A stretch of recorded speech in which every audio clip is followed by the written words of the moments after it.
अस्सलामुअलैकुम। एक टार्ज़न जंगल में अपने झोंपड़े के बाहर बैठा था।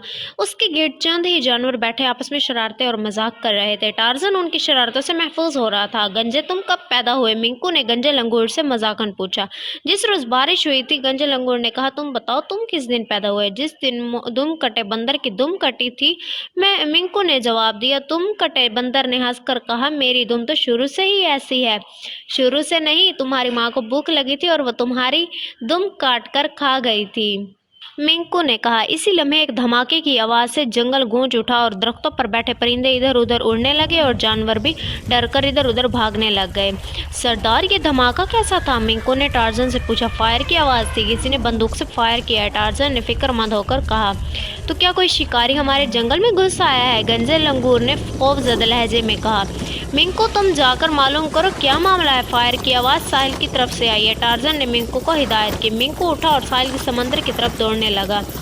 इसके जाने के बाद सुर्ख लोमड़ी ने टार्जन से कहा, सरदार, कहीं वो शिकारी मिंकू को हलाक न कर दे। फिक्र मत करो, मिंकू इतना बेवकूफ़ नहीं कि सीधा उनके सामने चला जाए।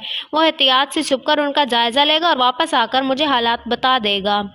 जब मिंकू वहां पहुंचा तो उसने देखा कि 5 शिकारी एक हाथी को अपना शिकार बनाए खड़े थे। उन्होंने हाथी को एक गोली मारी तो हाथी के ऊपर कोई असर न पड़ा। फिर उन्होंने दोबारा दूसरी गोली जब मारी तो हाथी को अचानक ही नीचे गिर पड़ा। अपनी बेबसी उसने मान ली, हार मान ली और नीचे गिर पड़ा। जैसे ही हाथी नीचे गिरा, उनमें से एक ने कहा कि सरदार, क्या मैं अब इसके दांत निकाल दूं? दूसरे शिकारी ने कहा, नहीं, अभी इसको मरने दो। जब ये मर जाएगा तब इसके दांत निकाल लेंगे ताकि हमें कोई नुकसान न पहुंचा सके।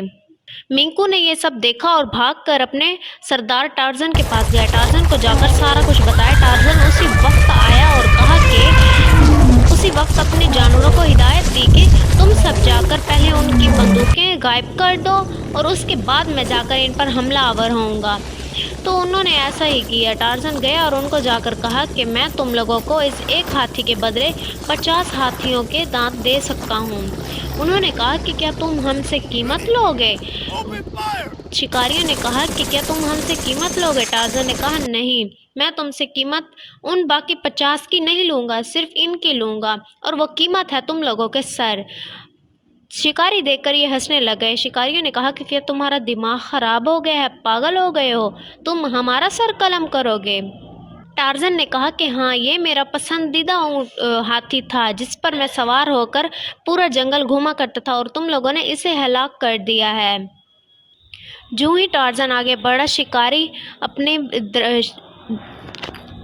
जहाज की तरफ दौड़े और बंदूकें उठाने गए। उनके जाने से पहले ही बाकी जानवरों ने वो बंदूकें समंदर में फेंक दी थी। टार्जन आगे बढ़ा और उसने एक नेजा एक शिकारी को मारा, उसके बाद दूसरी शिकारी को मारा। बाकी तीनों को ये देखकर ही बुरा हाल हो गया और वो डर के मारे भाग गए अपने जहाज में। ये सब देखकर रॉबर्ट और उसके साथियों ने एकदम डंडों से टार्जन पर हमला कर दिया। टार्जन ने बामुश्किल खुद को बचाया और उनमें से एक के सीने पे नेज़ा घोंप दिया। रॉबर्ट और ने वार किया, लेकिन टार्जन ने उनके वार नेज़े से रोके और पीटर के सीने पर नेज़ा पेवस्त कर दिया। वो भी गिरकर तड़पने लगा। रॉबर्ट घबरा कर स्टीमर की तरफ भागा तो मिंकू और गंजे लंगूर ने उसका रास्ता रोक लिया। इतने में टार्जन ने करीब आकर रॉबर्ट की पीठ में नेज़ा गाड़ दिया और वो भी तड़पता हुआ मर गया। मिंकू और गंजे लंगूर ने फतह का नारा लगाया। इसी तरह तमाम हाथी चोर फतह हो गए और टार्जन मिंकू और गंजे लंगूर के साथ वापस अपने झोंपड़े की तरफ चल दिया।